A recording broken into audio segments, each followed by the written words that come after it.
দুবাইতে একটি air show চলছে 17ই নভেম্বর থেকে 21শে নভেম্বর পর্যন্ত। আজ সেটির শেষ দিনে একটি ভয়ঙ্কর দুর্ঘটনা ঘটে গেল। আপনারা অনেকেই জানেন, হিন্দুস্তান এয়ারোনটিক্স লিমিটেডের মানে হ্যালের তৈরি একটি যুদ্ধ বিমান, ভারতের অহংকার বলা যেতে পারে।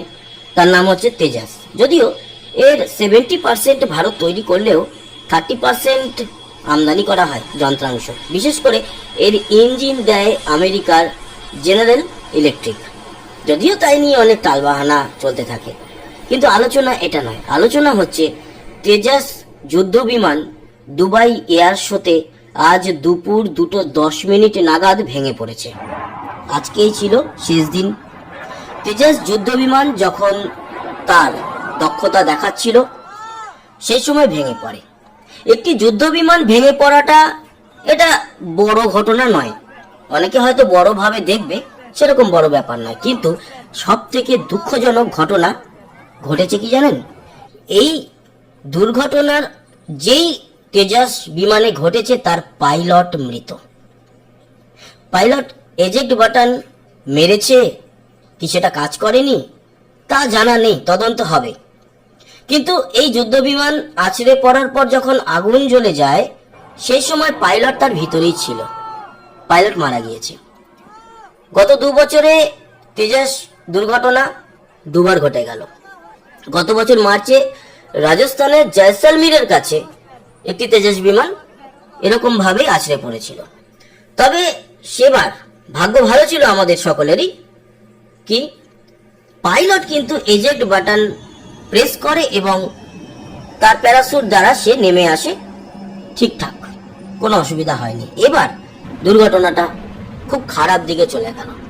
একটি বিমান দুর্ঘটনাগ্রস্ত হবে, নষ্ট হবে, সেটা মেনে নেওয়া যায়। কেন মেনে নেওয়া যায়? কারণ টাকা দিলে আবারও নতুন যন্ত্রাংশ আসবে, নতুন যুদ্ধ বিমান আমরা পেয়ে যাব। কিন্তু একটি পাইলটকে যেভাবে তৈরি করা হয়, যে কোনো দেশের এয়ারফোর্সের যে পাইলট তৈরি হয় তাকে যেরকম ভাবে প্রসেসের মাধ্যমে তুলে আনা হয়, এ 2-4 দিনে তৈরি হয় না, কয়েক বছর লাগে। এবং সেই মানুষটিকে চুজ করা হয় যে কিনা সাধারণের থেকে আলাদা। এটা বিরাট মাপের ক্ষতি।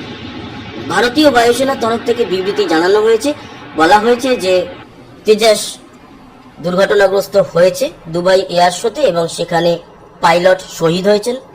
এই মৃত পাইলটের পরিবারের সঙ্গে সমগ্র ভারতবাসীরা রয়েছি, সমবেদনা জানাচ্ছি। আমাদেরই ঘরের সন্তান ছিল সে।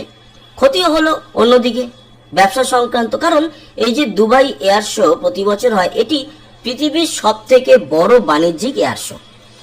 এবার 100টির বেশি যুদ্ধ বিমান অংশগ্রহণ করেছিল, তার মধ্যে ভারতের এই তেজাস যুদ্ধ বিমানও অংশগ্রহণ করে। তারপরে আজকে এই ঘটনা। এতে কি হলো? আগামী দিনে তেজাস যুদ্ধ বিমানকে ভারত যে পরিকল্পনা করেছিল ভারতীয় এয়ারফোর্স ব্যবহার করার পরেও অন্য কোনো বন্ধু দেশে সাপ্লাই করবে, এই রকম কোনো দুর্ঘটনা ঘটলে বন্ধু দেশ শত্রু দেশ নয়, নিজেদের যে এয়ারফোর্স তারাও ব্যবহার করার আগে নিশ্চয়ই তদন্ত করাবে কেন এই দুর্ঘটনা ঘটেছে।